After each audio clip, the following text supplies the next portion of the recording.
Você vai amar esse vídeo sobre edição e perspectiva, porque uma vez que você dominar essa técnica, você vai conseguir controlar como a sua audiência percebe os acontecimentos de uma cena e o que ela irá sentir em relação ao conteúdo. Sacou? Editar é manipular a perspectiva.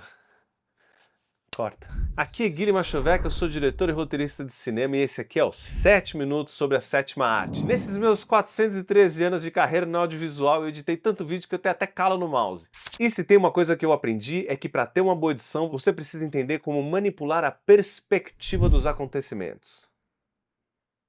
O que você está fazendo aí, cara? Volta pra cá. Vamos começar do começo. Normalmente o editor recebe o que chamamos de material bruto. Nesse material bruto temos diversos planos que foram filmados para cobrir toda aquela cena. Planos abertos, planos fechados, planos detalhes. E o trabalho do editor basicamente é entender qual momento da cena deve usar qual perspectiva. Essa é uma decisão muito importante que pode ser abordada de duas formas. A primeira forma é tentativa e erro. Essa é a forma mais comum usada pelos editores menos experientes, ou para conseguir algum resultado específico. Não há nada de errado em abordar dessa forma. Ela é mais intuitiva e muitas vezes pode trazer resultados mais inusitados. O lado ruim é que leva muito tempo.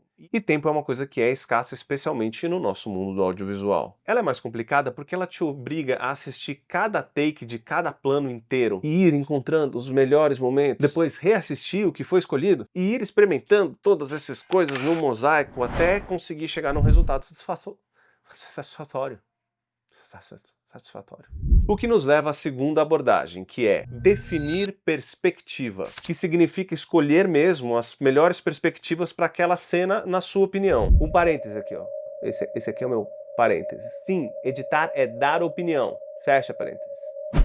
Quer você queira ou não, toda escolha que você faz é uma opinião. Nesse caso, o workflow é mais rápido. Você primeiro observa quais são as perspectivas que você tem disponível para contar essa cena. Não precisa assistir o plano inteiro, não precisa assistir todos os takes, é só você olhar para você saber quais são as perspectivas da cena. Aí você anota quais são esses planos. Então, você escolhe um plano mais aberto e aí você assiste a cena inteira desse plano mais aberto, para você poder entender o contexto e ver qual que é o ritmo da cena. Nesse processo, você analisa em quais momentos você entende que a cena se beneficiaria mais de uma perspectiva ou de outra. Por fim, você busca entre os takes dos planos que você escolheu, dos momentos que você escolheu. E aí você não precisa assistir o take inteiro, você pode assistir só aquele momento para escolher o melhor. E o que levar em consideração para fazer essa escolha?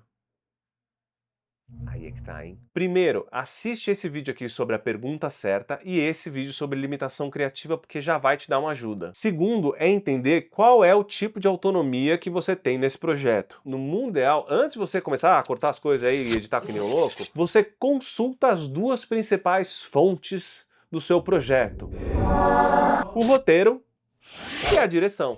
Isso porque o editor, ele tá a serviço de contar a história, a serviço da visão da direção. Sua função como editor é oferecer ideias e alternativas para o conceito que a direção está querendo chegar. Então, acima de tudo, ajuda a direção a contar a história. Afinal de contas, a decisão final é sempre da direção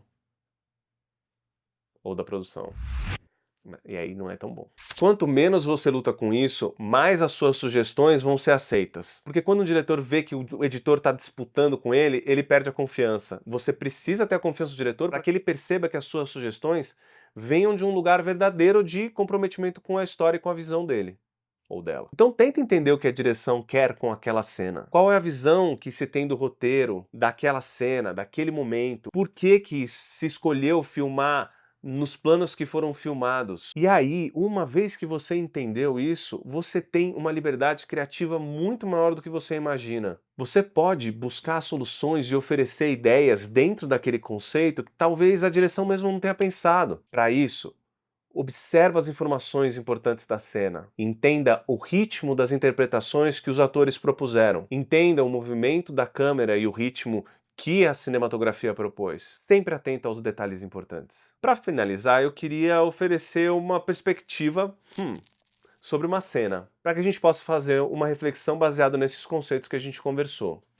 Vamos considerar a cena de um assassinato. Vamos supor que a cena foi filmada de todos os planos imagináveis, que você tem todos os recursos do mundo. Aí vamos assistir 3 edições da mesma cena, e eu quero que você veja quais sensações cada uma causa. Primeira edição.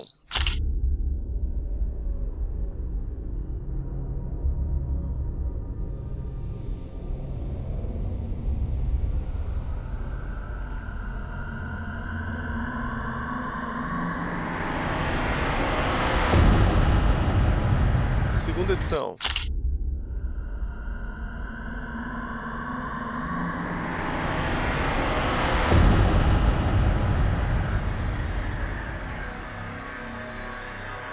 E por último, a terceira edição.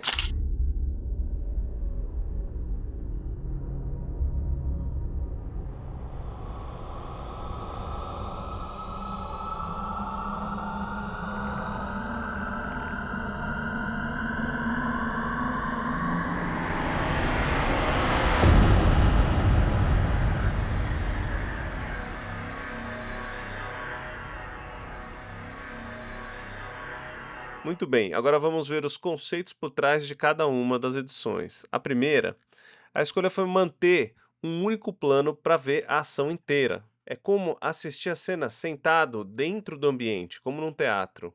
Conseguimos ver a cara da vítima desavisada, a assassina e o crime. Tudo bem claro e objetivo. Na segunda edição, a ideia é privilegiar a surpresa. Então, você pode mostrar a pessoa trabalhando em planos cada vez mais fechados, até chegar ao rosto dela e o rosto dela sente um impacto. E por fim, um plano mais aberto, quando vemos um vulto de um assassino partir.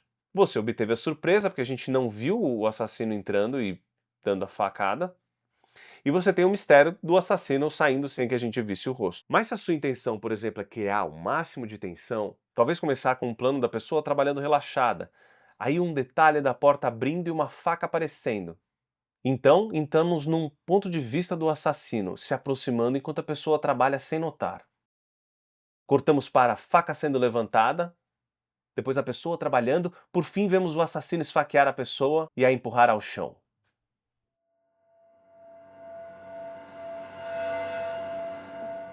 Cheio de tensão. Fiquei tenso. Tô tenso. Preciso de uma massagem. Existem 1000 maneiras de contar uma história, e a perspectiva é a dona da narrativa. Faça suas escolhas e crie uma narrativa incrível para o seu espectador. Ação! Ou edição, no caso.